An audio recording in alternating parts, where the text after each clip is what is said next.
Hello, everybody. My name is Richard C. Wilson, the founder of commercialrealestate.com and the Family Office Club. And today I'm excited to have with us Laura Theiss, who's from SingerLewak, which is a accounting and tax consulting firm. Welcome, Laura. Hi, thanks for having me. Sure. Uh, And go ahead and introduce yourself a little bit more.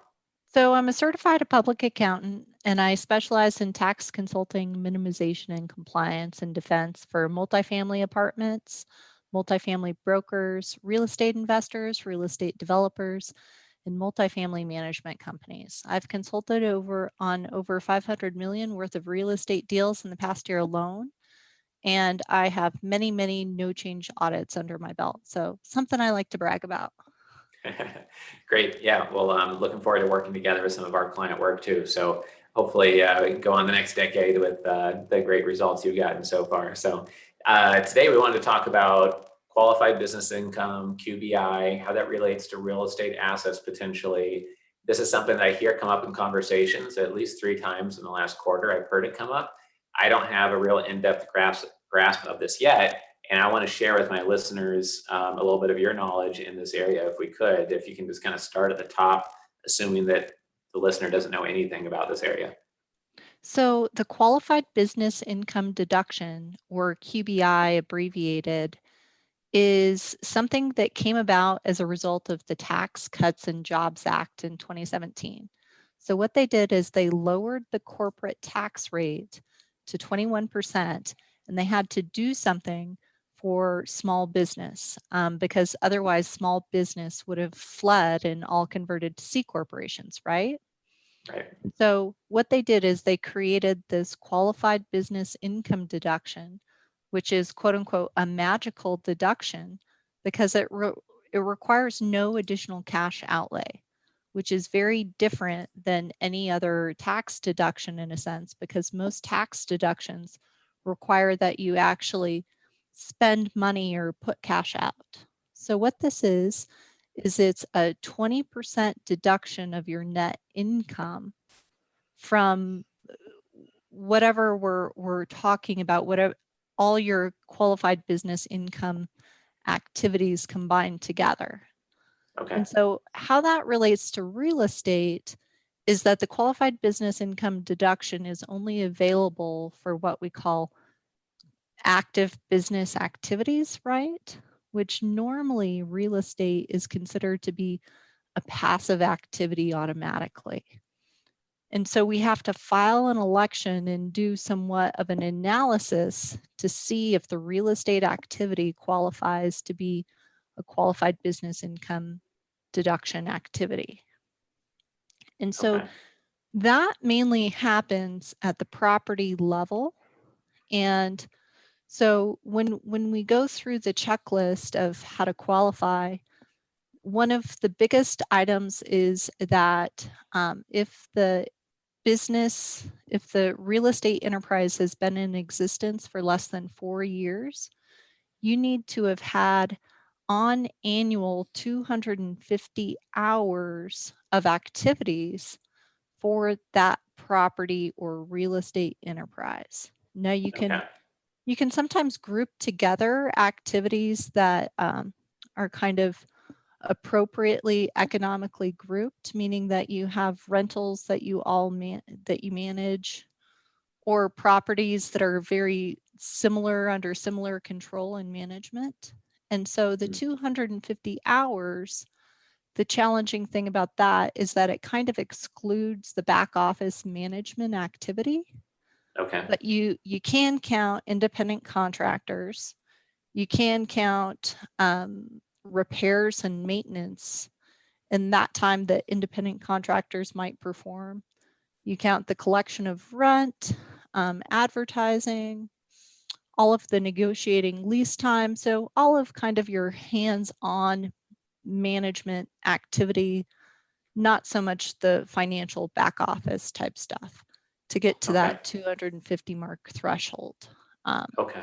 And if you're working with clients, what's the typical type of client that finds this pretty easy to qualify for? Like, for example, we talked earlier about R&D credits as kind of a go-to thing in your mind when it comes to manufacturing. When it comes to real estate and QBI, have you found certain types or sizes of real estate businesses kind of lend themselves to QBI and are easier to implement? You know, it seems that multifamily properties, if you have more than, we'll call it 10, 15 units, it's very easy to meet that 250-hour mark.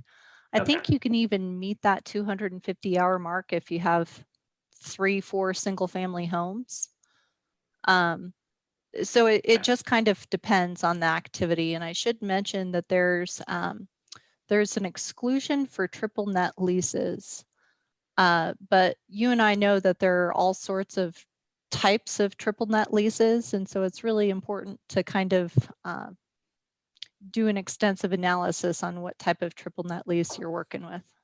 Okay. And then this is different than a designation to the IRS that you are a real estate professional. It has nothing to do with that. And that designation does not affect QBI. Is that correct? Correct. You can be completely passive and not a real estate professional and still claim QBI. Where this is going to be most beneficial is when you have properties that are actually kicking off net income after depreciation. And you can even group them together to make your maximum QBI available.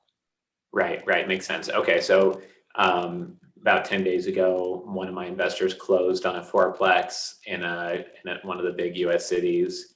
And in that case, he is actively managing it as a 50% owner. That active part doesn't matter in this case.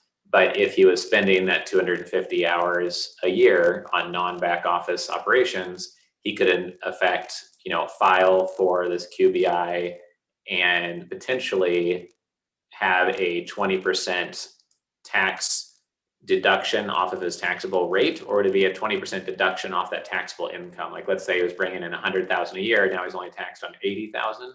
So it's 20%. It's a 20% deduction from income, which lowers. So the maximum rate under current tax law for individuals is 37. Right. And so this brings it down to a maximum of 29% if you're taking max QBI. And so that would be a good example, especially if he thinks it's going to be a net income generating activity. Another thing I should mention is that you can't really pick and choose. You have a duty to be consistent. And so if you think the activity is going to be net income positive, cash flow positive, then you're going to definitely want to make the election. But if the activity is just always going to have losses, then you probably want to pause and consider whether you want to make the election or not. Sure. Sometimes there's a little kind of gotcha part of tax code where it's kind of like, oh yeah, my CPA said I could do QBI. And then once you go try to do it, it's like, oh, well, you can't because your AGI is over this, right? Oh, well, you can only do that one time and you already took QBI on your operating business LLC. Like, are there any little other barriers to doing this? And then you bring up a good one, which is the net income or the AGI limitation. And so if you run into this AGI limitation, which starts happening right around $330,000 for married filing jointly couples, then you run into this AGI limitation, and then you need a combination of W-2 wages or using the adjusted basis of the rental property. You can either use 50% of W-2 wages that you pay to employees on the property premise, or 2.5% of the unadjusted basis of the assets. Okay. And an employee has to be a W-2 employee, not a 1099 contractor in that case? Yeah, unfortunately, that's a good reason to put people on a W-2. Right. Yeah, I guess so. Okay, great. Well, I don't want to keep you too long, so we want to keep these, short and tight and concise. Are there any other things to watch out for or to emphasize, or any other important details or common points of confusion here? Well, you can't use it for a vacation property that you're using for personal purposes. Okay. That might be important to note, since some of those properties can be revenue generating, especially if they're in a really attractive place. You also need to maintain books and records and time logs, technically under the rules, to demonstrate that you've hit the 250 hours. And Okay. then finally, you do have to attach some paperwork and make the designation on your tax return to actually be able to claim the 20% deduction. Right, right. So obviously you and your firm help with knowing how that this thing even exists, and then helping with that paperwork part, and then, you know, keeping an Excel-based journal that's of some reasonable high level nature of time spent.